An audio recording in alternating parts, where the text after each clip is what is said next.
сулҳ ё ин ки ҷанг? Ин муҳим саволе ҳастае ки ҳар ду тараф бояд дар як хулосаи аниқ биёянд ва мо гап мезанем дар ҳамин бора. Ҳамада салом алейкум бародаро, хуш омадем ба канали Эсим Шарипов. Бо шумо ҳастам ман Муҳаммад Шарипов.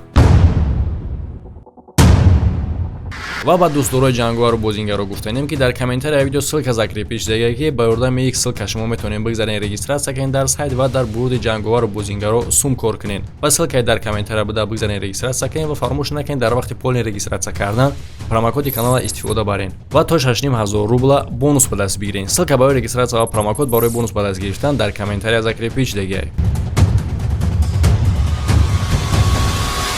гази ашкрез ва гранатаҳои овозӣ истифода бурданд силавико барои талпара сир кардан дар территорияи мачити Алакс. баъди намози ҷумъа дар Израил муноқиша бо дубора сар зад байни фаластиниҳо ва политсияи Израил. 25 мусалмон захмдор шудагияд. Дар ин бора хабар мета радиостансияи Фаластин Дунья Алватан. Ба ғайр аз территорияи масҷид якчанд шаҳри дигадам муноқиша бо дубора сар зад. Баъди 11 рӯзи бомбаборон ба тарафи якдигаришон ӯ ба як хулосае омаданд ки сулҳ банданд ва албатта ки дар ин договорёнус миёнаравии Египет буд. баъди сулҳ бастан ҳар ду тарафо бомбаборона ба тарафи якдигаришон бас карданд, не ки таҳдид кардана бас накарданд. Хамас ҷавоби хеле сахт ваъда кард дар ҳолате ки агар вайронкунии сулҳ дида шавад. Ба лиҳози ҳуҷум бас шудагиай, не ки Нетаньяху ва тамоми ҷаҳон бояд бидонад ки ангушти мо дар кручок аст ва мо муқоиматмона давом метиҳем. Мо мегем ба Нетаньяху, агар ки шумо баргарден, мо ҳам бармегардем.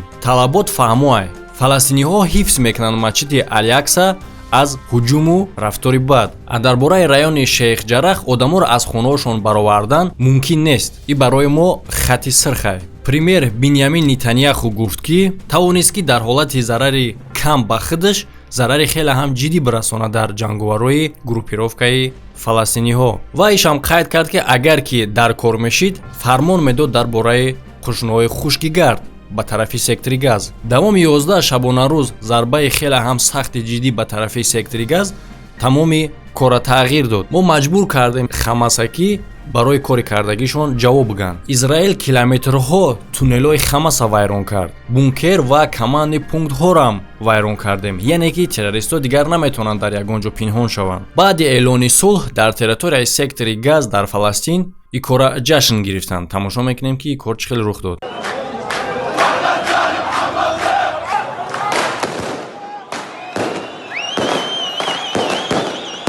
албатта гарчанде ки сулҳ эълон шудагӣ боша, бисёриҳо ором нестанд, ба чӣ хотире ки фикр мекунанд ки боз дубора муноқиша сар мезанад. снаряд ба доми шашошёнаи ҳамсоя бархӯрд, не ки дар болои хонаи мо чапа шуд. мо мехоҳем ки дар амн зиндагӣ кунем ва умедворем ки дубора ҷанг намешавад. тарс дар дили мо хеле ҳам калон аст. дар бораи он гап намезанем ки чӣ гуна тарс доранд кӯдакои мо. ман фикр мекунам ки муддати 10 шабонарӯз ҳуҷум ба тарафи Хамас и барои басандае. далчи ҳуҷум кардан ба тарафи ӯ ягон тағйирот намеорад. ва ба ғайр аз ин ман зодрӯз дорам ва умедворам ки ҳар ду тараф сулҳ мебанданд ва мара мегузоранд ки зодрӯз ма ҷашн мегирам.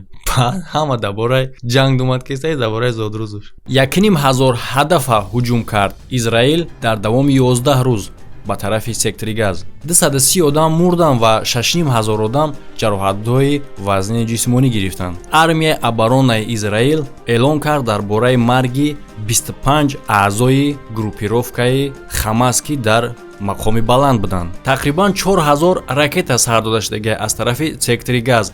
аз 4000 тақрибан 100таш ба ҳадаф расидагиа, а боқимондааш дар майдони кушод афтидагиянд. дар асари ҳуҷум дар Израил 12 одам мембра, а зиёда аз 350 каси дига ҷароҳатҳои ҷисмонӣ мегиранд. премьер Израил гап зад ки дар рӯзҳои охир 6 маротиба бо президенти Амрико Ҷо Байден суҳбат кардак ва аз ӯ изҳори миннатдорӣ кард барои дастгириш. президенти Амрико Ҷо Байден сулҳбандиро хуб қабул кард ва ваъда кард ки Израила ёрдам мета барои запаси яроқ агар лозим боша. Израил бе ягон гапи зиёдӣ розӣ шид дар бораи сулҳбандии дуҷониба. Египет ба мо хабар дод ки Хамас ва дигар гурӯҳҳо дар сектори газ ҳам розӣ шиданд барои сулҳ бастан. Амрико дастгирӣ мекунад Израила барои ҳифз кардани худаш аз зарбаи Хамас. ин ҳуҷумҳо сабаб шиданд ки хеле ҳам шумораи зиёди одамо мурданд, аз ҷумла кӯдакҳо. ман изҳори ҳамдардӣ мекунам ҳама аъзои оилаи шахсонеда ки одамои наздикошонро аз даст доданд, ҳам аз тарафи Израил, ҳам аз тарафи Фаластин. Чӣ сабаб шид ки баъди эълони сулҳ бастан бо дар байни Израил ва Фаластин муноқишаҳо сар зада истанд? оё ин муноқишаҳои хурд метавонад ки бо ҳуҷумҳои ҷиддӣ мисли пешина табдил биёбад, ё ин ки метавонад ки бурди яктарафаи байни Израил ва Фаластин ба ин ҷанг хотима бахшад? Дар ин бора якчанд маълумот дод политолог. ҷавоби кӯтоҳ дар ин саволи дароз ҳамиае ки аз оне ки государствои бегонаро вайрон карданда, ӯҳо бояд ки государствои худшона бисозанд. Тамом. Яъне ки агар сода када гап занем бародаро, ба гуфти политологҳо ҳар ду тараф дар ҳамон ҳолати сулҳ мебанданд ки ҳар як кадомшон алоҳида худшона дар ин ҷанг ғолиб ҳис кунанд.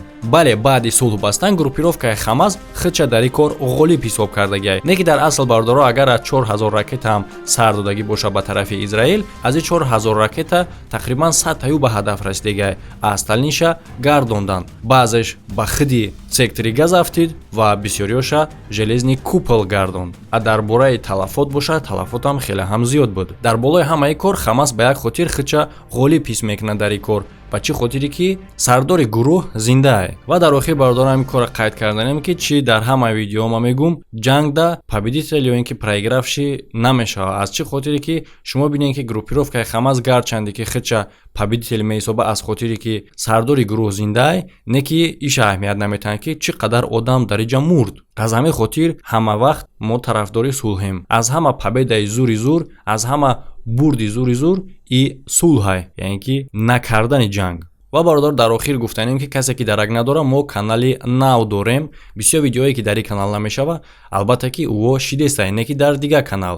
боз як порчаи видеои нав мемонам, бинен. оила надора. дар ҷавоби падари писар мегӯяд ки агар ки ӯ тренери қадар одами хуб бошад, чӣ ба ки мо ӯра даъват накунем ба хона ва бо ӯ аз наздик шинос нашем? биё як рӯз ӯра ба хӯроки шом даъват мекунем. ҳамин хел ӯ ба оила наздик мешавад. тақрибан ҳар моҳ ӯра ба хӯроки шом даъват мекарданд. писарча ӯра падари диими худаш меҳисобид. ӯ ба овози ором ва нотарсона ба зан гуфт ки ӯ бояд розӣ шавад ба ин маълумоте ки ӯ дигар писарша намебинад. албатта ки баъди хабарро шунавидан дар овози зан ягон оромӣ дида намешуд. ҷун худша дошта наметавонад. аз ҳамин хотир Ҷефф Дюсе мехоҳад ки телефона қатъ кунад. не ки дар ин лаҳза ҷун як стук мешунавад дар телефонная трубка ва телефон хомӯш мешавад. дар вақти суҳбат бо психолого, ҷодӣ дар ҳузури падару модараш рад кард ки суистифодаи алоқаи ҷинсӣ нисбати ӯ кардагиянд. не ки баъдан чӣ хеле ки гуфтем анализи ӯра гирифтагӣ буданд. дар ҷавоби анализо оби бадани мард, яъне ки тренер ёфта мешавад. баъди оне ки ҳама дар бораи ҳодиса дарак меёбад ки чӣ рух додагие, ҷодӣ, яъне ки кӯдаки 10 сола фикр мекунад ки ягон маъно надорад пинҳон кардани ҳодиса ва ҳамаша подробна нақл мекунад.